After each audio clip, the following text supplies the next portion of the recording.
Hello, എല്ലാവർക്കും ഉറുദു ധ്വനിയിലേക്ക് സ്വാഗതം. അപ്പോൾ ഇന്ന് നമ്മൾ നോക്കാൻ പോകുന്ന ചാപ്റ്റർ ഗരീബോം കാ മസീഹ എന്ന് പറഞ്ഞ ചാപ്റ്ററാണ് കേട്ടോ. അപ്പോൾ ഇതിൽ പറയുന്നത് എന്താ, ഇതിലൊരു മദർ തെരേസയെ കുറിച്ചിട്ടുള്ളൊരു പാട്ടൊക്കെ വരുന്ന ഒരു ചാപ്റ്ററാണ്, ഇതൊരു നസ്മ് വരുന്ന ചാപ്റ്ററാണ്.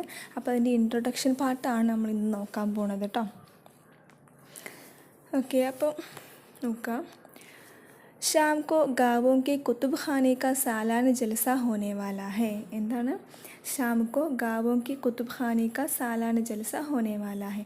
വൈകുന്നേരം എന്താണ്, ഗ്രാമത്തിലെ കുത്തുബ് ഖാന എന്ന് പറഞ്ഞാൽ ലൈബ്രറിയാണ് കേട്ടോ, കുത്തുബ് ഖാന. അപ്പോൾ വൈകുന്നേരം ഗ്രാമത്തിലെ ലൈബ്രറിയുടെ വാർഷികാഘോഷം നടക്കാൻ പോവുകയാണ്. നസം ഖവാനി K മുക്കാബിലെ may Malathi B ഷിർക്കത്ത് കർണേ Valley ഹെ. നസം ഖവാനി എന്ന് പറഞ്ഞാൽ പദ്യം ചൊല്ലൽ. നസം ഖ്വാനി K മുക്കാബിലെ may Malathi B ഷിർക്കത്ത് കർണേ Valley ഹെ. പദ്യം ചൊല്ലൽ മത്സരത്തിൽ എന്താണ്, മാലതിയും പങ്കെടുക്കാൻ പോകുന്നുണ്ട്. വോ ഉസ്കി തയ്യാറി കർ രഹി ഥി. അപ്പം മാലതി എന്താണ്, അതിനുള്ള തയ്യാറെടുപ്പിലാണ്. സാജൻ ഭയ്യ തും കഹാ ഹോ. അപ്പോൾ മാലതി ചോദിക്കുകയാണ് എന്ത്, സാജൻ ഭയ്യ തും കഹാ ഹോ. സാജൻ ചേട്ടാ, നിങ്ങൾ എവിടെയാണ്? Todi there Mary മദത് കരോ. കുറച്ച് സമയം എന്നെ ഒന്ന് സഹായിക്കൂ എന്ന് പറയാണ് ആര്, മാലതി സാജനോട്. ക്യാ ബാത്തേ മാലതി ഇത്തിനി പരേഷാൻ ക്യോ ഹോ. അപ്പോൾ സാജൻ ചോദിക്കുകയാണെന്ത്, ക്യാ ബാത്തേ മാലതി, എന്താണ് കാര്യം മാലതി, ഇത്തിനി പരേഷാൻ ക്യോ ഹോ, നീ എന്തിനാണ് ഇത്ര വെപ്രാളപ്പെടുന്നത്, അല്ലെങ്കിൽ എന്താണ് ഇത്ര പരേഷാൻ, നീ എന്തിനാണ് ഇത്ര തിരക്ക് കൂട്ടുന്നത്, എന്താണ് കാര്യം എന്ന് പറയൂ എന്ന് പറയണം. ക്യാ കഹൂം ഭയ്യ ആജ് ജലസേ മേ മുझे एक नज़म पेश करनी है.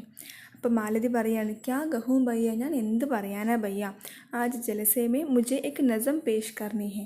ഇന്ന് ആഘോഷ സമയത്ത് അല്ലെങ്കിൽ വാർഷികാഘോഷത്തിൻ്റെ വേദിയിൽ എനിക്കൊരു പാട്ട് പ്രസൻറ്റ് ചെയ്യാനുണ്ട്.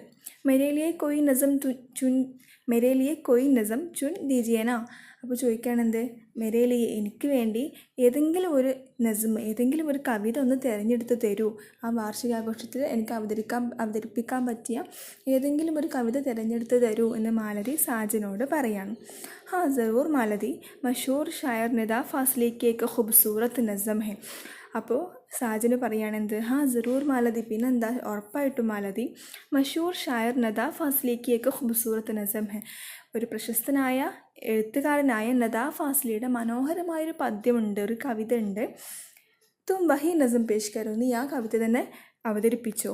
നസം ഖ്വാനി കേലിയെ ബഹുത്ത് അച്ചി ഹെ. പദ്യം ചൊല്ലൽ മത്സരത്തിനൊക്കെ എന്താണ്, വളരെ പറ്റിയ സ്യൂട്ടായൊരു നസ്മാണത് എന്ന് പറഞ്ഞു കൊടുക്കുകയാണ്. അപ്പോൾ ഇനി നദാ ഫാസ്ലിൻ്റെ ഒരു നസ്മാണ് നമുക്ക് ഇതിൽ എടുക്കാനുള്ളത്. അപ്പോൾ നസ്മിൻ്റെ മീനിങ്ങും കാര്യങ്ങളൊക്കെ വേണോ, അതോ ക്വസ്റ്റ്യൻ ആൻസർ മാത്രം മതിയോ ഒക്കെ നിങ്ങൾ കമൻറ്റ് ചെയ്ത് പറയുക, എന്നാലല്ലേ അറിയുള്ളൂ നിങ്ങൾക്ക് എന്താണ് വേണ്ടതെന്നൊക്കെ അറിയുള്ളൂ. നമുക്ക് ക്ലാസ് എടുക്കാനുള്ള ഇൻസ്പിറേഷൻ എന്ന് പറഞ്ഞാൽ നിങ്ങളെ കമൻസും കാര്യങ്ങളൊക്കെയാണ്. പിന്നെ ഫ്രണ്ട്സിനൊക്കെ ഷെയർ ചെയ്ത് കൊടുക്കുക, ആവശ്യമുള്ളവരോടൊക്കെ കാണാൻ പറയുക, സബ്സ്ക്രൈബ് ചെയ്യുക. പിന്നെ എങ്ങനെയാണ് ക്ലാസ് എടുക്കൽ, എന്തെങ്കിലും രീതികൾ മാറ്റണോ അല്ലെങ്കിൽ ഇനി എന്തെങ്കിലും ഇൻക്ലൂഡ് ചെയ്യാനുണ്ടോ ഒക്കെ കമൻറ്റ് ചെയ്ത് അറിയിക്കുക. അപ്പോൾ ഇന്ന് ഇത്രേ എടുക്കുന്നുള്ളൂ, ബാക്കി നമുക്ക് അടുത്ത ക്ലാസ്സിൽ നോക്കാം. അപ്പോൾ ഓക്കെ, താങ്ക് യു.